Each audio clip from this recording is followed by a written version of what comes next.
Dans cette vidéo, je vais vous montrer comment créer un sommaire interactif à placer sur les ordinateurs ou les tablettes de votre classe, permettant ainsi aux élèves d'accéder à des ressources que vous aurez préalablement placées sur votre page. Je vais donc vous présenter une méthode avec les services Google. Bien sûr, il y a d'autres possibilités, mais en voici une. Donc, première chose, il faut vous connecter avec votre compte Google, nécessaire pour créer une page. Voilà. Une fois identifié, il faudra aller sur le Drive. En cliquant sur les petits boutons qui sont en haut à droite, vous sélectionnez Drive. Donc le Drive qui est en fait le disque dur virtuel, le cloud si vous préférez, de votre compte Gmail. Donc ici, dans mon cloud, on voit le sommaire que je vous ai présenté en introduction. Donc si je double-clique dessus, voilà ma page. Une page que je vais pouvoir personnaliser en fonction de mes besoins, soit un sommaire avec une entrée par matière, soit une entrée par semaine, sous forme de plan de travail, etc.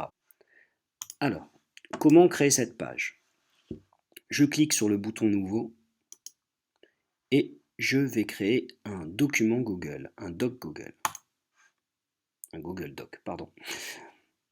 Voilà. Alors, je vais d'abord donner un titre. Je donne un titre, je vais l'appeler sommaire de démonstration. Voilà. Hop. Sommaire de démonstration.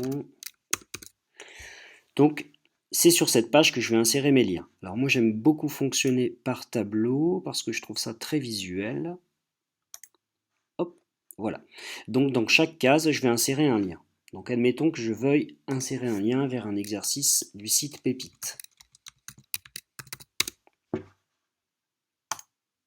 Hop, donc je vais aller chercher un exercice. Tiens, hop, addition les euros en mathématiques. Maintenant, je vais sélectionner l'adresse dans mon navigateur, je clique dessus, bouton droit, copier. Là, je viens de sélectionner et copier l'adresse de l'exercice. Je retourne dans mon document sommaire, je vais lui donner un nom, par exemple addition les euros, je crois qu'il s'appelait comme ça. Oui, c'est ça. Voilà, addition les euros.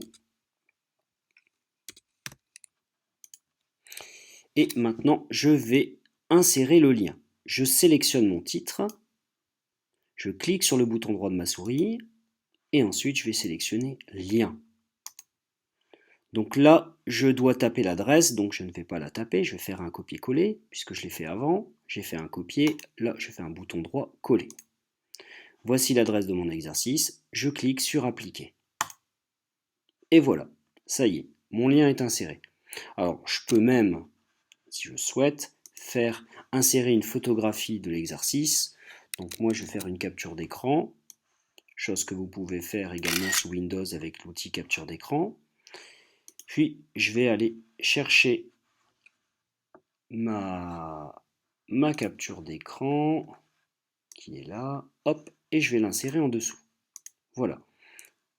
Et je peux même insérer un lien sur cette image pour que lorsqu'on clique sur l'image, on puisse atterrir sur l'exercice. Voilà.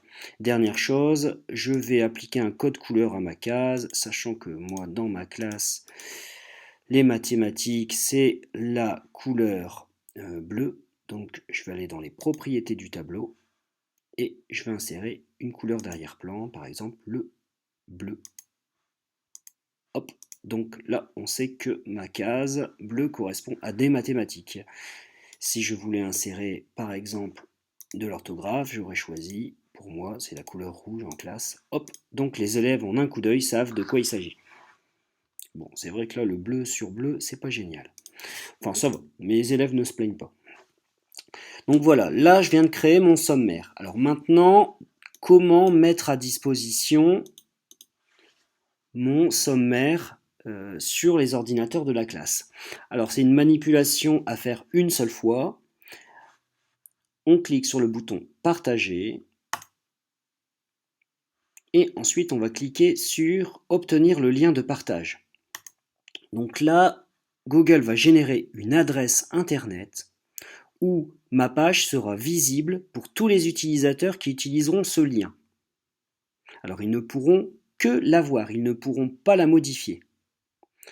Je clique sur le bouton droit, je vais faire un copier, ensuite dans un document texte, Word ou simplement le bloc-notes, vous allez coller l'adresse et ensuite utiliser cette adresse sur les ordinateurs pour la mettre dans les favoris de votre navigateur. Donc, je vais vous montrer ce que ça donne. Je vais aller dans une nouvelle fenêtre. Donc là, je me mets à la place des élèves. Je vais, la première fois, copier-coller l'adresse.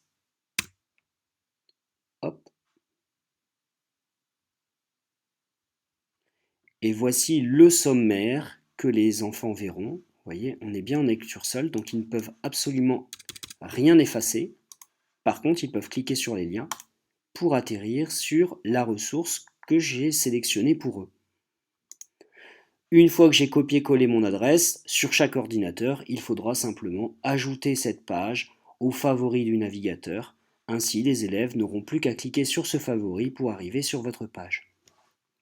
Et une des grandes forces de cette solution, c'est de pouvoir modifier la page en temps réel. Donc, si vous avez envie d'ajouter une ressource, je vais vous montrer ce que ça donne. Là, je viens de rajouter une ligne de texte. Si je retourne sur l'ordinateur de mes élèves, regardez, vient de s'ajouter immédiatement la phrase que j'ai ajoutée. Vous allez donc pouvoir modifier très rapidement, très facilement cette page que vous mettez à disposition de vos élèves.